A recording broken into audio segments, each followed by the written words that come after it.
100% fees రాయితీతో నేర్చుకోవాలనుకుంటున్నారా? Attend quality thought Gen AI test 2025. నమస్కారం అండి. నమస్తే అమ్మా. అంటే అన్నం పరబ్రహ్మ స్వరూపం అంటారు. నిజంగా భోజనం చేసే విధానం చూస్తే ఒకప్పటి కాలానికి ఇప్పటి కాలానికి చాలా వ్యత్యాసం ఉందనే చెప్పాలి.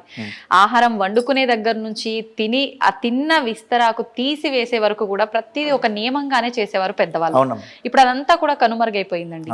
నిజంగా వండే దగ్గర నుంచి మనం లాస్ట్ వరకు కూడా ఎటువంటి నియమాలు పాటిస్తూ ఉంటే మనం నిజంగా ఆ అన్నానికి గౌరవించినట్టు అవుతుంది, అన్నపూర్ణాదేవిని మనం గౌరవించినట్టుగా అవుతుంది. వెరీ గుడ్, చాలా మంచి ప్రశ్న అమ్మా. ఈ రోజుల్లో చాలామందికి మేము ముందు పిల్లల్నే తీసుకుందామమ్మా మనం. అలాగే అండి. ఎందుకంటే పిల్లల దగ్గర నుంచే మనకి ఇది మారాలి. అవునండి. చిన్నపిల్లలు మా అబ్బాయి చదవట్లేదండి, మా అబ్బాయి విపరీతమైన అల్లరండి అని చాలామంది అడుగుతూ ఉంటారు. అంటే అర్చకస్వామిగా ఉన్నాను కాబట్టి ఎంతోమంది పిల్లలకి సంబంధించి బోల్డన్ని పరిహారాలు నన్ను అడుగుతారు. ఇదంతా ఎక్కడ మొదలవుతుందంటేనమ్మా, మనం పిల్లల్ని చూసే పెంచే విధానం సరే ఓకే, కానీ వాళ్ళకి టిఫిను భోజనము అంటాం కదా, అక్కడ మొదలవుతుంది. చాలామంది ఇళ్లల్లో నేను స్వంతంగా చూశాను, పిల్లవాడికి బాక్స్ కట్టినప్పుడు ఆవిడ పరిస్థితి పాపం చేసి ఉంటుంది, నేను వాళ్ళని తప్పు పట్టట్లా, కానీ కొంచెం కష్టపడాలి. ఎందుకు? మన పిల్లాడి యొక్క భవిష్యత్ బాగుండాలని కోరుకుంటాం కదా. అందుకని ఆవిడ ఏం చేయాలంటే ముందుగానే స్నానం చేశారు. అమ్మ వండక ముందు స్నానం చేసుకోవాలి. చేసి పిల్లాడికి పాపకో బాబుకో ఈ యొక్క బాక్స్ కట్టేటప్పుడు వండేటప్పుడు ఓం శాంతి శాంతి శాంతి అని కనీసం ఒక 5-6 సార్లు అనుకుంటూ వంట చేయాలి. కుక్కర్ పెట్టినప్పుడు ఇలా అనుకుంటూ చేయి, ఒక కూర చేసినప్పుడు ఇలా అనుకుంటూ, ఏది చేసినా శాంతి మంత్రం చెప్తూ వంట చేశారు. అయిన తర్వాత శాంతి మంత్రం పెడుతూ శుభ్రంగా బాక్స్ కట్టి వాడికి 2 ముద్దలో టిఫిన్ పెట్టి పంపిస్తేనండి, చదువుకోవట్లేదని కంప్లైంట్లు, అల్లరండి అసలు మా మాట విననే కంప్లైంట్లు ఏముండవండి. నన్ను నమ్మండి. ఈ శాంతి మంత్రంతో అన్నం వండి ఈ విధంగా పిల్లలకు పెట్టాలి.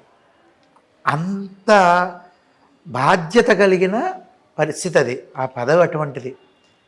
దాంతోపాటు ఈరోజు మీరు అడిగిన ప్రశ్నలో ఏదైతే ఉందో, ఒక అరిటాకు అన్ని రకాల పిండి వంటలతో అన్నం వండుకుని అన్నం వడ్డించి గెస్టులకి, అంటే చూడండి ఊరకరారు మహాత్ములు అంటారు కదా, వచ్చిన వారందరికీ కూడా సంతోషంగా సంతృప్తిగా అన్నం వడ్డించి పెట్టే పరిస్థితుల నుంచి అట్నుంచి శుభ్రంగా పళ్ళెల్లో వేసి ఇచ్చేస్తే కూర్చుని తినేయండి అంటే అలా అయిపోయింది. మీకు తెలిసిందే కదా, బఫెట్ భోజనం సిస్టమ్ అలా అయిపోయిందంటే కాలానికి అనుగుణంగా మారిపోవాలండి, తప్పదు అని కొంతమంది అంటారు. అలా అని చెప్పేసి మనం షూసును చెప్పులు వేసుకుని తినలేం కదండి. మరి కాలానికి అనుగుణంగా మారాలి అని అన్నప్పుడు ఇలా ఎక్కడైనా ఉందండి షూసు చెప్పులు వేసుకుని తినమని? లేదు. సరే అయిపోయింది. అందుకనే ఈ ప్రతిదీ ఈ ఫాలో అవ్వే విధానం ఎక్కడ మొదలవుతుందంటే ఎప్పుడు అమ్మేనండి. అందుకని అమ్మవారితో సమానం. చూడండి, అమ్మలగన్నయమ్మ, ఇది మన పోతన గారు భాగవతంలో ముందు అమ్మలగన్నయమ్మ ముగురమ్మల మూల పుటమ్మ చాలా పెద్దమ్మ సురారులమ్మ కడుపారడి బుచ్చినయమ్మ దన్నులో నమ్మిన వేల్పుటమ్మల మనమ్మల నుండెడియమ్మ దుర్గ మాయమ్మ కృపాబ్దినిచ్చుట మహత్వ కవిత్వ పటుత్వ సంపదలు అని చెప్పి ఆయన మొదలుపెట్టారు. అవునండి. ఎన్నిసార్లు అమ్మ అన్నారండి ఆయన అమ్మవారిని? అలాగా అమ్మే.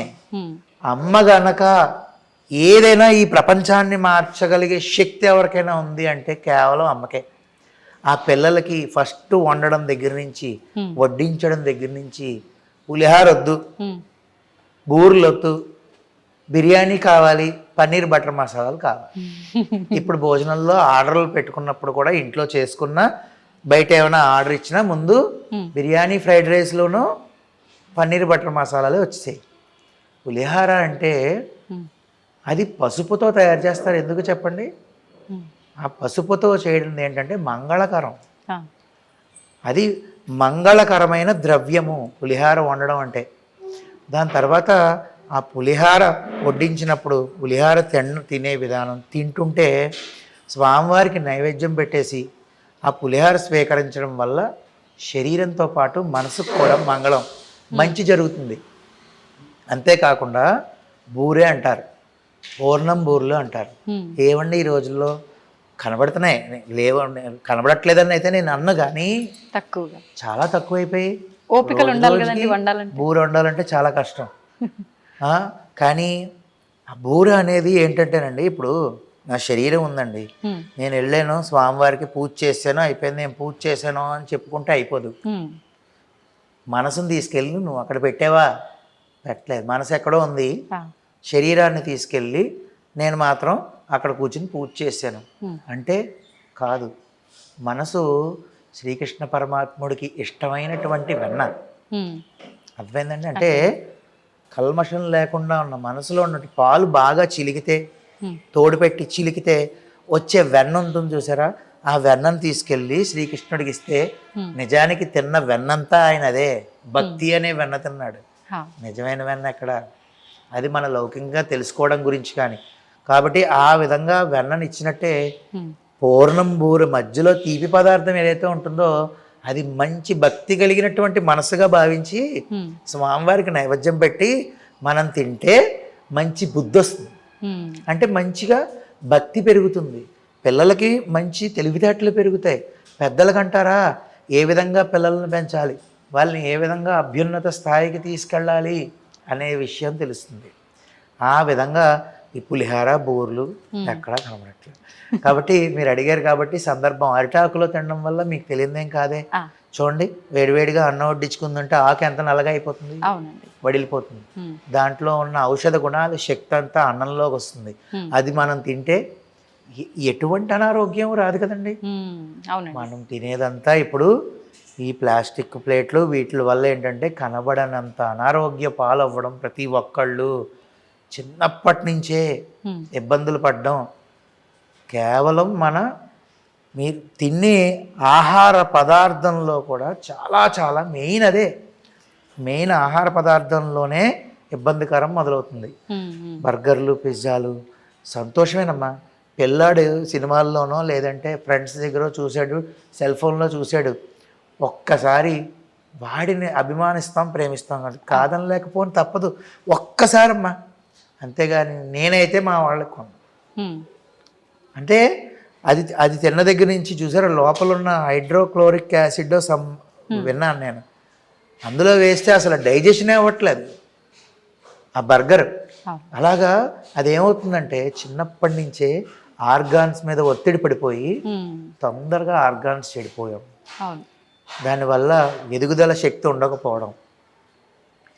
మన అన్నము పప్పు మనకి ఏ ఆహార అలవాట్లు ఉంటాయో నిత్య ఆహార అలవాట్లు ఎవరెవరు అలవాట్లు వారి ప్రకారం వెళ్ళడమే ఎప్పుడు. అంతేగాని కొత్తగా వచ్చిన బిర్యానీలు, పన్నీర్ బటర్ మసాలాలు ఏదో ఒకసారి పర్వాలేదమ్మా అస్తమాటు అనేది మంచిది కాదు. నా కోరిక అయితే పిల్లలకి నేను చెప్పిన విధంగా తల్లులందరూ కూడా ఈ విధంగా శాంతి మంత్రాలతో శుభ్రంగా ముందుగా స్నానం చేసి శుచిగా అన్నం వండి వారికి పెట్టి చూడండి, పిల్లలు ఎంత దర్జాగా తయారవుతారో. తల్లిదండ్రుల యొక్క పేరు నిలబెట్టే స్థాయికి తయారవుతారు, కానీ తల్లిదండ్రులని బాధ పెట్టే స్థాయికి ఎన్నడూ చేరు. ఇప్పుడు ఆహారం తినే విధానం కూడా కింద కూర్చొని తింటేనే ఫలితం ఉంటుంది, అది వంట పడుతుంది. మనం నిలబడి గనక ఆహారం తింటే అది విషతుల్యం అవుతుంది అంటారు. నిజంగా అది విషంగా మారుతుంది అంటారు? విషంగా మారదు అంటే అమ్మా పెద్దలు చెప్పిన మాట. ఇప్పుడు మనం కూర్చుని తిన్నాము అంటే మనకు ఒక ఎక్సర్సైజ్ లాగా మనం మటం వేసుకుని నీట్గా కూర్చుని తినడం, తర్వాత చెయ్యి కూడా ఇలా కింద పెట్టకుండా లేవచ్చు. రోజు కూర్చోవాలా చేసుకుని బట్టి ఉంటుంది. అవునండి. తొందరగా తినేస్తే తొందరగా తినేసేయాలి పని ఉంది అనుకుని మనం వెళ్ళినప్పుడు అది విషంగా మారడం అనేది ఒక ఉదాహరణ. అది అరగక దాన్ని ఫుడ్ పాయిజన్ అంటారు. వచ్చేసిందిగా సమాధానం. సరైన అరుగుదల శక్తి పాడైపోయి టైంకి మంచిలు తాక ఒక చేత్తో ఈ పళ్ళెం పట్టుకుని ఒక చేత్తోనేమో ఇలాగ గ్లాస్తో నీళ్లు పట్టుకుని అన్నం తినడం మొదలు పెట్టామంటే వాస్తవానికమ్మా తినే ముందు అరగంట ముందు ఒక గ్లాసు మంచినీళ్ళు తాగాలి.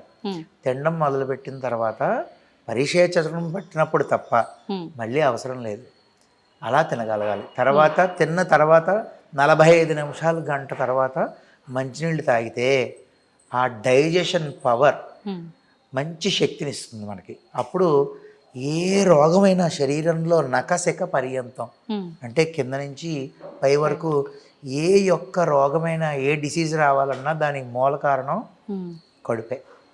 ప్రతి ఒక్క డిసీజ్ దీని మీద బేసే ఇక్కడి నుంచే స్టార్ట్ అవుతుంది, మనం తినే ఆహారం దగ్గర నుంచి. అందుకనే అన్నం తనను తినునది తాను తినునది, అర్థమైందండి? అన్నం తనను తినునది అంటే దాన్ని తింటాం మనం, తర్వాత అదే అన్నం తాను తినున్నది, అది నన్ను తినేస్తుంది తర్వాత. ఏమంటారు డాక్టర్ గారు, మీరు అన్నం తినకూడదు, ఎంత చపాతీ మొక్క తినండి అంటారు. అలాగా అన్నం పరబ్రహ్మ స్వరూపం. అన్నాన్ని వృధా చేయకుండా శాస్త్రోక్తంగా రోజు చేసేయాలి, అరిటాకుల్లో తినేయాలని నేను అనలేను, కానీ కనీసం కంచంలో తిన్నా ఈ విధంగా ఆచరిస్తే పిల్లల భవిష్యత్తు బాగుంటుంది, దాంతోపాటు మనం ఆరోగ్యకరంగా ఉండొచ్చమ్మా. సంతోషం అండి. నిజంగా ప్రస్తుత రోజుల్లో మనం ఆహార విషయంలో ఏ తప్పులు అయితే చేస్తున్నామో నిజంగా కళ్ళకు కట్టినట్టుగా కనిపిస్తున్నాయి మీరు మాట్లాడుతుంటే. దాంతోపాటు ఎటువంటి తప్పులు చేయకూడదో కూడా చాలా చక్కగా వివరించారు. ధన్యవాదాలు. చాలా సంతోషం అమ్మా, ధన్యవాదాలు.